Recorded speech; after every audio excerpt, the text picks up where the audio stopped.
Queria agradecer este convite do senador Gilberto Paim. Paulo Paim. Gilberto Paim é um economista antigo, de boa qualidade, aliás, e que tem tocado essa comissão com uma dedicação muito grande, uma abertura de espírito e de fomento ao debate. Queria cumprimentar também os demais debatedores, o Raul Tadeu Bergman, que é representante da Associação dos Engenheiros da Petrobras, José Joaquim Marquísio, vice-presidente da Sociedade de Economia do Rio Grande do Sul, Sebastião Soares da Silva, diretor da nova Central Sindical, e José Maria Rangel, presidente da Federação Única dos Petroleiros.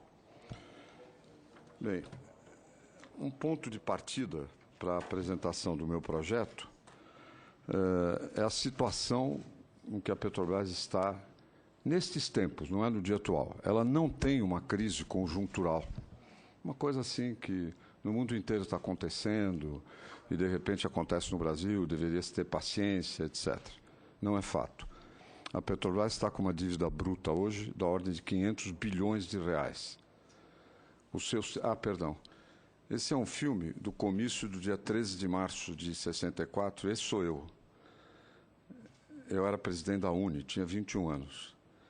E esse comício, o meu discurso foi voltado à Petrobras. Lá está... que eu estava olhando ontem à noite e de repente apareceu isso. Lá está o Brizola. O Aldo Arantes, eu vi O Aldo ali. Arantes apareceu. Estou conversando com o Brizola, levar ele para o carro. Miguel Arraes também, acho que... E aí, esse é meu discurso junto do Arraes. A minha tese aí era que o João Goulart deveria encampar as refinarias privadas existentes. E coisa que ele fez, além do mais, no discurso que anunciou, tanto que quando terminou passou por mim e falou: como é jovem, tu está feliz agora? Que ele fez o decreto, né, encampando as refinarias. Mas, voltando, e aí tem também o desfile que vai passar em seguida, dos trabalhadores da Petrobras chegando para o comício. É uma cena interessante, é a única que existe a esse respeito.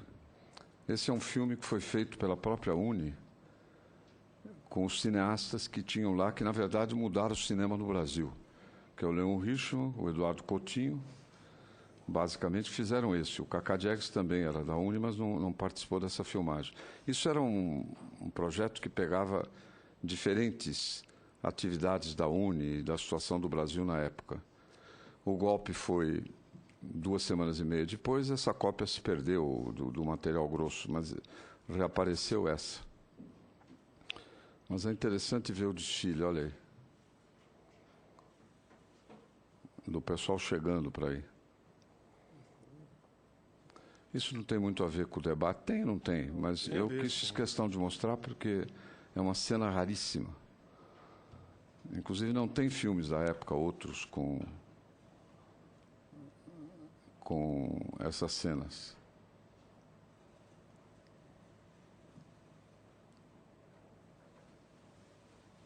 Mas tem um que é dos petroleiros.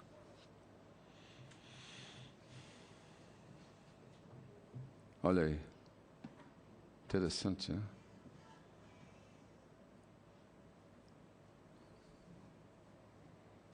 Está vendo? Encampação, que era das refinarias. Tem tudo a ver com o tema, porque é uma luta de todos nós permanente, né? A Petrobras é do povo brasileiro e são lutas que passam décadas e continuam.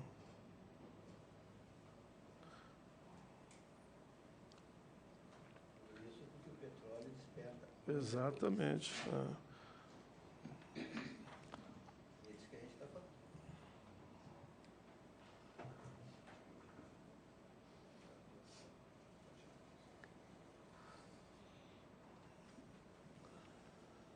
A questão da encampação vinha principalmente da Associação de Engenheiros da Petrobras, cujo presidente ou líder, eu sei que ele ficou exilado comigo, chamava Sobral.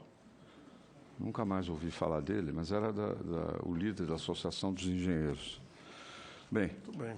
mas voltando, a situação da empresa é extremamente grave e não é verdade que é uma crise conjuntural como outras estão acontecendo no mundo, em função da queda do preço do petróleo.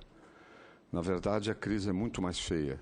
A dívida da Petrobras em barris de óleo equivalente, em reais, é aproximadamente 6 vezes a média das outras grandes empresas petroleiras no mundo. 6 vezes mais. Pode arrumar por causa do valor do dólar, que aumentou a dívida em reais, etc., e vai dar 4 vezes aproximadamente. De maneira que a situação é muito grave. Por quê? Por causa das lambanças administrativas. Eu não vou fazer aqui uma coisa partidária, eu não sou... O Paim convive comigo, sabe que eu não misturo as questões em debates, questões eleitorais e tudo mais. Mas realmente a Petrobras foi sujeita à maior lambança da sua história. Um crime que foi cometido. Basta dizer o seguinte, por efeito de refinarias mal feitas e congelamento, retenção dos preços dos derivados de petróleo, o prejuízo da Petrobras foi de 160 bilhões de reais. E isso eu estou tomando sem atualizar os valores. Em matéria de refinarias, é um caso espetáculo. No futuro, provavelmente vai ser incorporado no currículo de cursos de administração pública, para ver como é que se estraga uma empresa. Abreu Lima, não preciso aqui dar os números. Primeiro, a loucura de fazer um acordo com o Chaves, um petróleo de outra natureza. A Comperge precisa de mais 4 ou 5 bilhões de dólares para completar. Para mim é um mistério como é que se pode fazer uma coisa tão errada. Além do mais, refinarias em lugar onde não cabiam, como é o caso do Ceará, como é o caso do Maranhão. Enfim, uma crueldade o que foi feito com a empresa. Eu era ministro do Planejamento no começo do governo Fernando Henrique, depois é que eu fui para Saúde. E me lembro dessas demandas legítimas de cada região. Não, mas nenhuma tinha pé nem cabeça enquanto a se fazer, quando muito a de Pernambuco, noutros padrões.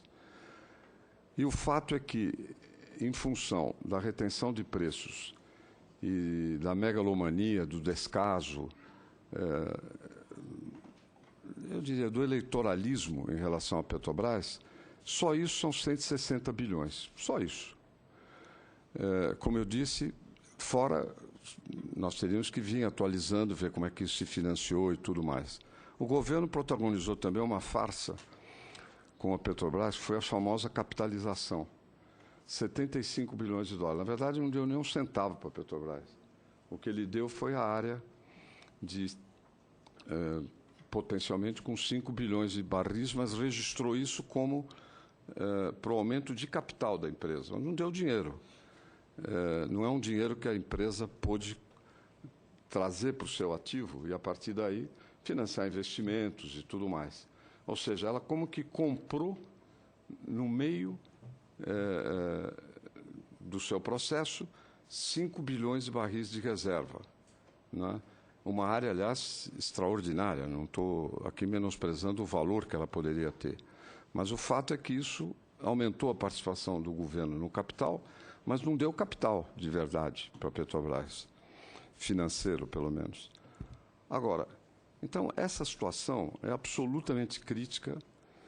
O que aconteceu? Depois de muito tempo, devia ter sido feita uma mudança logo, quando começaram as notícias dos escândalos, não porque a anterior presidente estivesse envolvida, mais um motivo. Se tem que enfrentar todo o problema, o ideal já era fazer uma nova diretoria rapidamente, ainda no ano passado, para poder enfrentar a tempestade. E não foi feito tardiamente. E aí aí está a atual diretoria, meio perdida, já fez um plano de revisão de metas, diminuiu para começo da próxima década em 37%, 1,4 bilhão de barris. Só isso tiraria 20 bilhões por ano da educação, que não entrarão, porque a produção não acontecerá, porque já foi decidido que não acontecerá. Imagina com aquela que foi decidida e que, em geral, não se cumpre. As metas são realmente fantásticas. E onde é que está? Metas irrealistas. Basta ver lá, em 2010 se previa para os sucessivos planos de negócios, né, até chegar avançando na década, até 2020. Em 2010 se propunha 4 bilhões A unidade é anual ou é diária, Marcos? Diária. 5,4 milhões de barris dia. Em 2011, 6,4. Em 2012, 4,9. Em 2013, 5,2. Em 2014, 5,2. Finalmente, em 2015, 3,7. Só essa diferença é 1,4 bilhão de barris, né, na produção interna. E a empresa não tem dinheiro para nada. Não há a mais remotíssima sopro de possibilidade do governo federal botar dinheiro na situação em que o governo federal está, né? E, portanto, o esquema do pré-sal fica virtualmente paralisado. Houve um leilão em que a Petrobras foi forçada a entrar, claramente. Os sócios estrangeiros refugaram. O mínimo era 30, fizeram a Petrobras entrar com 40. A atual diretoria está procurando vender os 10, ainda não conseguiu. E ponto. Não aconteceu mais nada, nenhum leilão, e propriamente chamado leilões, diga-se. Se tem uma operadora única, os outros são rentiers, são gente que vai e investe dinheiro, porque é o outro que opera, eu só entro com dinheiro. Agora, muito bem, na lei da partilha, foi fixado que a Petrobras seria operadora única do pré-sal, única. Ou seja, as outras, as associadas, não são operadores. E que poria pelo menos 30% do investimento. A Petrobras não tem esse dinheiro, não terá, não é uma conjuntura, não terá esse dinheiro por muitos anos. Então, o pré-sal fica paralisado. Meu primeiro objetivo era reativar a produção do pré-sal, ou seja, não apenas no campo já licitado, mas que houvesse novos campos. Ali vocês têm mais dados sobre a situação financeira da empresa. A ADR da companhia caiu de 10 para 4 em setembro, de maio para setembro. Os títulos de 100 anos, que eu já acho um absurdo, que eu apresentei no plenário, o Paim lembrará, ela lançou títulos de 100 anos, em 1º de junho, com taxa de 8,45% por ano, que é uma loucura uma taxa de 100 anos. É uma loucura. Leve em conta que, se a taxa for de 7%, a dívida duplica a cada 10 anos. Vocês imaginam quanto chegará esse montante no final. E, finalmente, o título agora da Petrobras, com vencimento em março de 2020, para ser colocado, precisa ter um retorno de 14,5%. Não vou entrar aqui a discutir como é que isso tudo se constrói no sistema financeiro internacional, que o mundo está financiarizado. Não podemos fazer aqui as maiores análises, mas essa é uma situação de fato, que não tem como consertar a partir de 3 comícios e gritaria, infelizmente. Agora, o problema é ver como é que se chegou a isso. Mas meu objetivo qual é? Eu disse, patriótico. O quê? Produzir no pré-sal. Produzir no pré-sal. É imediato? Não. Se entrar investimentos privados, vão entrar garantidamente? Também não sei. É uma tentativa, é uma abertura de possibilidades. E, primeira questão, o projeto, ao contrário do que muitos de vocês ouviram e o país está ouvindo, não trata do método da partilha. Vocês devem ter ouvido que é a acusação, que vai terminar o método da partilha, etc. A gente vê. Eu acho inacreditável ver as pessoas afirmando isso. E é só pegar o projeto e ver que ele não altera método de partilha. Para mim, deliberadamente. Segundo, não mexe na questão do conteúdo nacional. Vocês devem ter ouvido também que o projeto acabava com o conteúdo nacional. Não tem uma palavra a respeito de conteúdo nacional. Esse é outro problema. Vem funcionando bem, funcionando mal, é outra questão. Mais ainda, o projeto estabelece, eu queria que todos prestassem atenção, que a Petrobras mantém a sua preferência no pré-sal. Ou seja, ela fica livre do ônus e tem o bônus. Eu troco o ônus pelo bônus. Em que sentido, Paim? Que se a Petrobras achar que um campo determinado, para ela, vale a pena, o campo é dela. Se no pré-sal se descobrir um Kuwait, que é esse país árabe pequeno superprodutor de petróleo, a lei do petróleo, acho que é artigo 12, permite entregar à Petrobras esse quite. Ou seja, se mente muito, muito. Nunca se fala que a Petrobras mantém a sua preferência. Ou seja, se ela quiser entrar numa área, ela entra garantida com os 30%, com o que ela quiser. Ela apenas não está obrigada. Eu posso abrir outros campos para leilão e a Petrobras não é obrigada a entrar. Eu estou apenas livrando a Petrobras de uma amarra. Capital estrangeiro, nós temos 3 métodos hoje em andamento de produção. A concessão, que foi a partir de 97, que foi um método muito bem sucedido, confluindo também com investimentos que já haviam sido feitos, a produção aumentou uma enormidade. Eu acho que 2 ou 3 vezes no período 97 e 2002.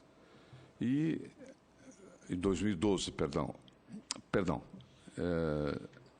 No período 97 e 2002. E, a partir daí, desacelerou. Ao mesmo tempo, nós temos... Podia voltar ao slide? Ao mesmo tempo... Não, para frente. Para frente. Ali está a produção. 97, 0,8. 2003, 1,50. Pois bem, e a partir daí uma desaceleração até a queda em 2013. Claro que são postos também que vão se esgotando, a questão é outra, é por que os novos não foram entrando a tempo ao longo desse período. Agora, nos 3 métodos existentes, naquela seção que tirou de lá, naquela seção vendida, que a Petrobras que entrou como aporte de capital do governo, é uma área que é da Petrobras. A outra, que é da concessão, tem capital estrangeiro.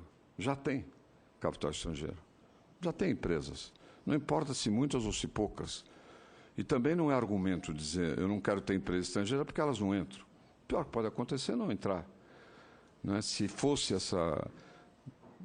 esse pudim cobiçoso, delicioso que se pinta, eles poderiam entrar, mas também pode não entrar. É apenas uma abertura para isso. Não é? Não há nada especial nesse assunto. É capital estrangeiro, como teve na área de concessões e tem ainda. Não há esse Beelzebub que, em geral, é esgrimido. Especialmente que um Beelzebub em abstrato. São coisas assim, interesses nacionais, interesses estratégicos, isso, aquilo, palavrório. O básico é que a Petrobras está na situação que está. Como é que a gente recupera a empresa? Como é que nós impedimos essa onda de desemprego em torno da indústria do petróleo, que já chegou a 13% do PIB no Brasil? Eu, particularmente, se tivesse ganho a eleição em 2010, eu teria governado, coisa que não aconteceu com a Dilma. Você tinha 3 setores que deveriam liderar o crescimento da economia. Infraestrutura, que o governo não investiu nada. O resultado, custo Brasil nas nuvens e diminuição de competitividade da economia. Exportação, que nós estamos amarrados ao Mercosul, no sentido de que nós temos uma união alfandegária dentro do Mercosul, o que implica que não tem política comercial brasileira soberana. Para fazer um acordo, quando eu era ministro da Saúde, eu fiz os genéricos, havia boicote aqui. Eu fui à Índia, que tinha grandes empresas produtoras de alta qualidade de genéricos, fazendo um acordo para abrir o mercado brasileiro para genéricos indianos. E investimentos. Poderia ter feito um acordo comercial para o Brasil vender ônibus, caminhão e avião, que a Índia não produzia. Não deu para fazer, porque o Uruguai, o Paraguai e a Argentina tinham que dizer o que eu levo nisso. Como não tinha nada para eles levarem, não se fez esse acordo. E o Brasil está preso nisso. Para vocês terem uma ideia, no mundo teve 400, 500 acordos bilaterais de comércio nos últimos 10, 15 anos. O Brasil fez 3. Um com Israel, depois, para não dizer que era pró-semita, com o Egito e com a Palestina, com todo o respeito, que eu nem sei se economia tem. O Brasil amarrado. Então, a área de exportações tinha que começar por aí, mas teria muita coisa para fazer. E terceiro, o petróleo. Esses 3 eixos eu ainda acho que tem que ser os eixos para puxar a economia para diante. Não é que não vai ter mais nada, mas sempre precisa ter aquilo que é o eixo dinâmico. Infraestrutura, por exemplo, aumenta a demanda, porque eu tenho que construir infraestrutura. Então, eu dinamizo a atividade interna. E aumenta a produtividade, ela diminui o custo. Né? Custa mais caro, ou custava, agora com o câmbio assim, mandar uma folha de papel do Rio de Janeiro para São Paulo ou vice-versa, do que da China para o Porto de Santos, para vocês terem uma ideia do peso da falta de competitividade. Nós tivemos um bônus extraordinário, que foi na década retrasada ainda, ou passada, perdão, que foi o boom dos preços de commodities. Funcionou como cocaína. O Brasil embarcou no governo Lula, segundo o governo Lula, para a desindustrialização e tornar a economia primária exportadora do passado. A participação da indústria no PIB caiu pela metade. Voltamos ao nível do pós-guerra, no governo Lula, hein? Durante o governo Lula. Já 4 anos depois de terminado o governo Fernando Henrique e passando o governo para Dilma. A indústria quebrou, a indústria brasileira, e uma coisa antinacional. Eu, se tivesse 21 anos como tinha, eu estava nas praças falando isso, enquanto todo mundo aqui do PT fica com a boquinha fechada, um zíper assim, sem abrir a boquinha, falando da desindustrialização do Brasil. Outro dia tem lá um professor de Pequim, que é, na verdade, francês, gozando do Brasil. Imagina que o Brasil entrou na estratégia da economia primária exportadora, entrou de alegre, que era a que prevalecia até 1930. Não é, que baseávamos no café.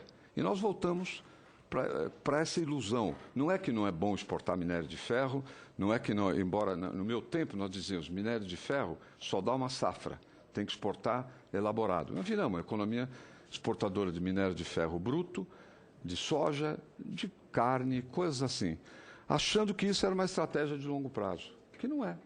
É uma estratégia, preços de commodities, em termos seculares, declinam, e tem ciclos, e esses ciclos é a fase da cocaína, como que aconteceu nos últimos anos.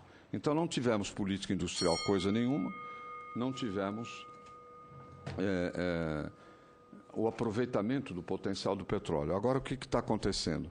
Essa indústria está se desarticulando, e ela pega principalmente Rio e Espírito Santo, principalmente o Rio, depois o Espírito Santo. São Paulo é só para o futuro. Então, o que nós queremos é uma política de desenvolvimento nacional. No Brasil, passou a ser subversivo falar em política de desenvolvimento, porque nós ficamos entre o neoliberalismo, a direita mais conservadora, e o neoliberalismo mais conservador petista, que é terrível em matéria de facilidades para capital financeiro, em matéria de desindustrializar, etc. Essa é que é a realidade. Ficamos entre essas 2 opções. Agora, mas, como eu dizia, não subtrai o papel, ou melhor, não subtrai a preferência da Petrobras. A Petrobras tem preferência. Toda vez que vocês ouvirem, é importante lembrar o seguinte: tem um poço bom que a Petrobras quer, ela pega. Não tem problema. Entende? Que entrega tem essa? Se ela puder, ela pega. Se for um campo inusitado, o governo, inclusive, pode fazer, não é nem opção da Petrobras, o governo pode chegar e alocar para a Petrobras. Agora, a questão da educação e saúde, eu peço desculpas aqui ao Zé Maria pela aquela interrupção nervosa, mas porque eu já estou na lua com essa história. Porque quando estava se discutindo o projeto, veio um ministro da Educação, que é uma nulidade, é um filósofo que está por fora, não menospreza os filósofos. Ele nem é um grande filósofo. Chegou na educação, está perdido, desativando os programas eleitoreiros que foram feitos, com esse Ciências Sem Fronteiras, Pronatec. Pronatec foi uma ideia minha na campanha de 2010, era o Protec, para fazer uma coisa séria. E aí virou negócio eleitoral, tanto que voltou atrás, ou aquele FIES, né, dezenas de bilhões. O sujeito está administrando a retirada disso tudo, e aí veio um dia aqui e falou que a educação perderia recursos. Eu quero primeiro dizer o seguinte: é muito pouco que vai para a educação. Se vocês pegam o orçamento deste ano, dá menos de 1%. Deve dar 1 bilhão e 200, 1 bilhão e 300, né? Olha ali. Em 2014, a receita de educação foi de 1,5 bi para um autorizado de 102 do orçamento. Em 2015, a receita é de 1,2 bi para um orçamento de 112. É mais ou menos 1% do gasto federal total. Eu estou dizendo isso para não vir aquele oba-oba, que estamos agora, o petróleo está pagando a educação. Nem a finalidade de pagar a educação, poderia ser um bônus, tudo bem. Mas é muito pouco. Segundo, tem o seguinte, e eu, quando era na época do golpe, eu estudava engenharia. No exílio, que eu passei 14 anos, que eu fui condenado aqui, eu estudei economia e voltei professor de economia. Mas fui também ministro da Saúde. Trabalhei como ninguém trabalhou no Brasil em área de orçamento. Então eu conheço todos os truques. Um dos truques que está tendo com a educação e a saúde é o seguinte: tem um piso constitucional. Na saúde, inclusive, fizeram um projeto bancado pelo governo e pela maioria do parlamento contra a saúde. Porque eu tinha feito a vinculação, enfrentando uma briga tremenda, quando era ministro da Educação, da Saúde. E fiz uma vinculação para a saúde, pai, vinculando ao crescimento do PIB. Nos estados e municípios, a receita. E principalmente para pegar os estados que não gastavam nada em saúde. Agora, no federal, era o PIB do ano anterior, o crescimento do PIB do ano anterior, mais a inflação. O que o Congresso fez de trouxa? Tirou a vinculação ao PIB e estabeleceu a vinculação à receita. Ora, o PIB, qualquer um sabe, tem uma flutuação muito menor, né? Ele é mais estável. A receita não. A receita pode crescer muito num ano e cair no outro. Isso é uma temeridade para o orçamento da saúde. Porque você não pode, quando cresce muito, você não pode nem gastar, porque no ano seguinte você cai, bate com a cara na parede. Isso é o que aconteceu. A receita está caindo este ano e a saúde está perdendo dinheiro. Agora, no projeto aprovado, é o seguinte: o dinheiro que for do petróleo para a saúde, essa é a posição do governo Dilma. O dinheiro que vai do petróleo para a saúde entra na vinculação constitucional. Ele apenas substitui aquilo que deriva de impostos ou outros tributos. Não vai aumentar o orçamento da saúde. Com relação à educação, esse truque está pronto na esquina. Não há nada que impeça isso também. Ou seja, em vez de eu posso pegar o COFINS, que dá muito dinheiro para essas áreas, deslocar para outra área, enfiar o recurso do petróleo para substituir o COFINS que eu tirei e ficar no piso constitucional. Isso é coisa para gente grande. O ministro não sabe nem isso. Ele não deve saber quanto é 7 vezes 8. Não deve saber o que é um binômio de segundo grau. Não deve saber o que é uma raiz quadrada. E a partir daí convenceu muita gente de boas intenções, falou: puxa, vai tirar da educação. Vai tirar uma ova. Segundo é o seguinte: a receita de royalties, que é 75% que seria do pré-sal, mais 25% para um fundo social, que eu vou explicar. A maioria dos que falam não sabe nem isso. Mas quando esse fundo, digamos, quando esses recursos são arrecadados, depende do volume de produção. Se eu não produzo, eu não arrecado. Então, ser contra abrir uma possibilidade de investimentos no pré-sal é ser contra a saúde e a educação. Agora, tem um argumento que é tolo e insignificante do ponto de vista de comparar, que diz: não, a Petrobras produz mais barato que as multis, com $9, etc. Eu tenho aqui, a assessoria do Senado aqui é muito boa, aliás, o Senado e a Câmara, apesar de tudo que se fala, tem assessorias, consultoria de primeiro nível com concurso, ganham bem, mas concurso, gente formada, gente competente. E eu pedi há muito tempo um estudo dos custos. Por que a Petrobras gastaria metade, $9, por barril de óleo equivalente, e as multis inexperientes em petróleo iam gastar o dobro? Mas, olha, custo da operação dos campos de Lula variam de 13% a 18%, 20% o custo de produção em dólar. Claro que agora vai cair, mas cai também para os estrangeiros. Por quê? Por causa da taxa de câmbio. Tá certo? A taxa de câmbio causa uma grande confusão no Brasil. Eu vi o Lula exultante que o Brasil aumentou, a economia crescendo devagar e, de repente, vai aumentando sua posição no resto do mundo. O PIB vai ficando maior. Claro, se eu sobrevalorizo o dólar, eu aumento o PIB em dólar, né? Mas a macacada pensa que isso é que o Brasil está produzindo mais. Não está produzindo mais. É um problema da taxa de câmbio. Agora vai acontecer o contrário. Agora o Brasil vai cair no espectro de coisas e vão dizer, olha aí, o Brasil agora é o 12º. Também não quer dizer nada. Por quê? Porque está tendo desvalorização. Como no governo Lula. O Lula foi o rei da sobrevalorização, que significa desestimular a exportação e aumentar a concorrência contra a produção doméstica. Uma loucura o que foi feito. Pois bem, nesse sentido, o valor do PIB ia para cima, como também os custos em dólar. Né? Agora vai ter uma fase de baixa de custo em dólar. Pelo amor de Deus, não vão confundir e dizer que agora a Petrobras vai ter um custo mais barato. Não, porque outras empresas também teriam. Não é um problema da taxa de câmbio. Mas os números todos mostram com clareza que é em torno do dobro, tanto no campo, não é no pré-sal, porque no pré-sal ainda não produz, é num campo de Lula, que deve ser pré-sal, como de Sapinhoá, mas que não estão nessa área, estão ainda no método de concessões anterior.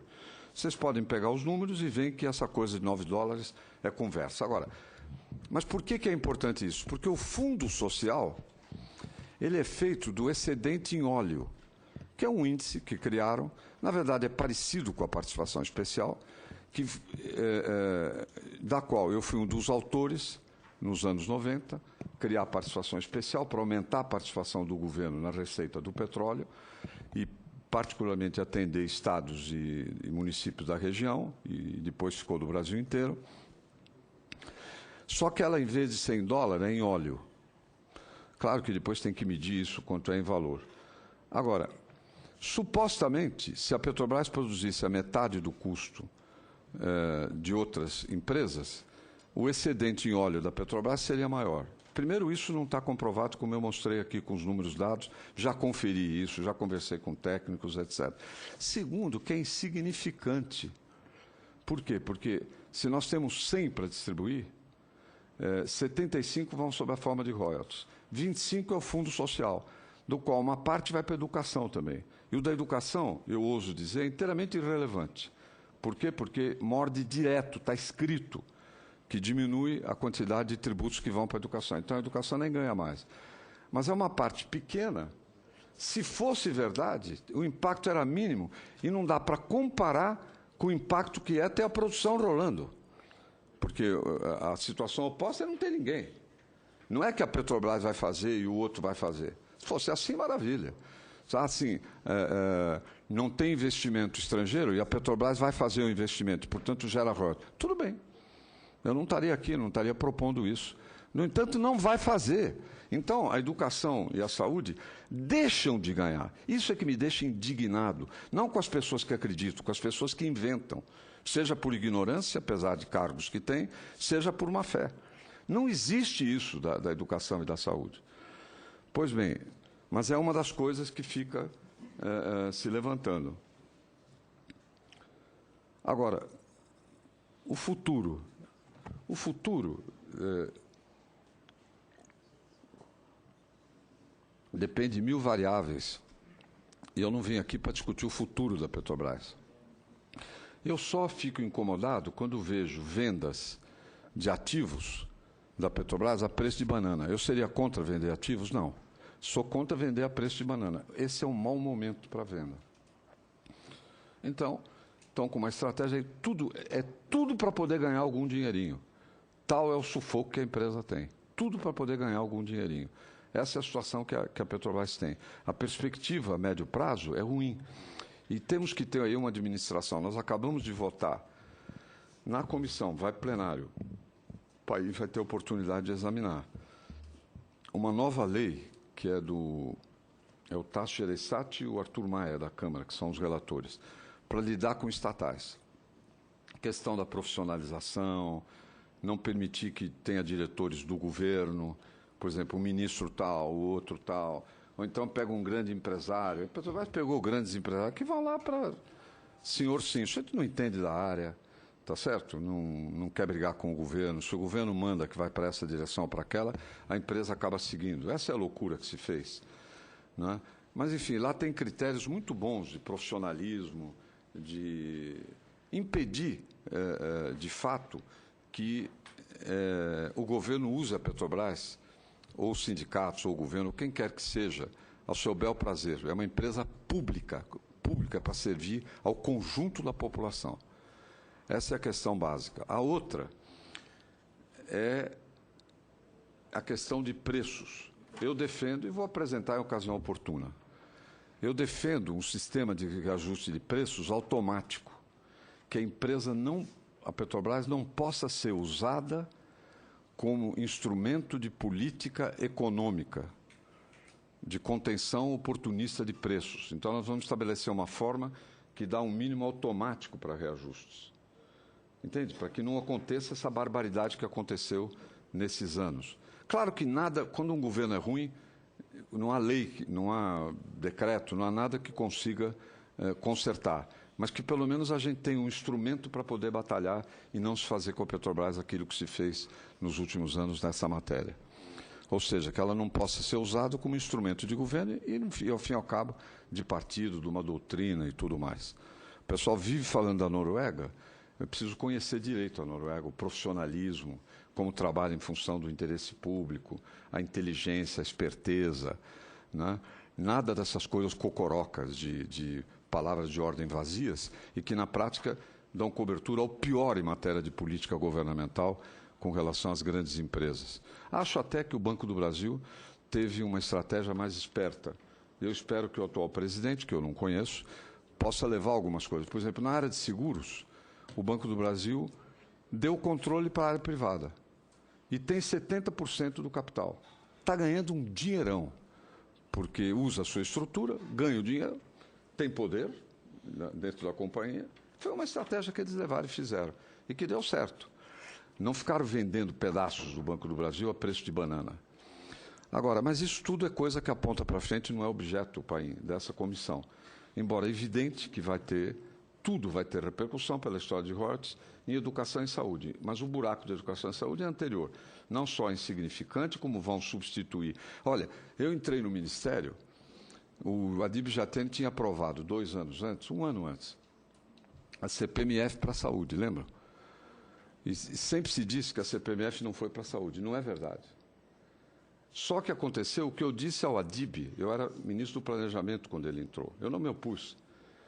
E depois eu saí, depois voltei para a saúde depois dele. Mas eu disse para ele, olha, você fez um erro aqui, porque você está pondo a CPMF para a saúde e você não cuidou do que vão acontecer com os outros tributos que vão para a saúde. O que aconteceu? Tiraram os outros tributos, quer dizer, a contribuição sobre os lucros, o PIS/COFINS, que iam para a saúde, deixaram de ir, ou foram em menor proporção. Resultado, a CPMF não aumentou os recursos da saúde. Isso eu tenho certeza, porque eu fui ministro 4 anos. Tá certo? Então, essa história aqui de royalty e dinheiro do petróleo para a educação e para a saúde tem o mesmo ameaça pela frente, se o Congresso não tomar medidas. Né? No sentido que vai apenas substituir dinheiro que já existe. E muito pouco, atualmente insignificante, apesar da onda que se faz, e num futuro pequeno, menor ainda, porque ela não vale para o estoque da produção de petróleo no Brasil. Ela vale para o pré-sal. Tá certo? Ela vale para o que vier. Essa é que é a história, não é do estoque atual. Eles fizeram daqui em diante, que é promessa, não é pegar do que já tinha e redistribuir, não é isso. Então, aí não fica, pode não vir nada para a educação e para a saúde. O pessoal está gastando energia bestamente, com uma mentira, que é que tira recursos da saúde e da educação, não pode tirar o que não tem, para começar, e deixa de se preocupar, inclusive, com os aspectos de fazer com que isso seja para valer, e não uma enganação, como já foi feito explicitamente na área da saúde, onde até as emendas obrigatórias vão tirar dinheiro da verba da saúde tradicional. Entendeu, pai? Enfim, essas são as coisas postas para discussão. Eu quero dizer que, com alguma paixão eu fico nesse debate, é por causa das mentiras ditas. Né? É muito difícil ficar engolindo que vai tirar dinheiro da educação, que muda o sistema de partilha, acaba com o sistema de partilha, que acaba com o sistema de conteúdo nacional, que não tem nada a ver, o projeto nem toca, que a Petrobras não vai poder entrar no pré-sal, como não? Basta ela querer, dizer, aqui é um bom negócio, eu entro, e é ela. Vocês imaginam? A única coisa que eu estou tirando é, você não está obrigado, só isso. Agora, e, naturalmente, eu acho que boa parte da energia gasta nisso deveria ser empregada noutra coisa. Qual é a estratégia de recuperação da Petrobras? Porque a única coisa que eu vi até agora é tirar 1,4 milhões de barris dia. Não é isso? Da meta que tinha para 2020 e querer vender a participação que já tem no poço. Qual é não é Lula, o atual. O que abriu do pré-sal em Libra. Querer vender isso.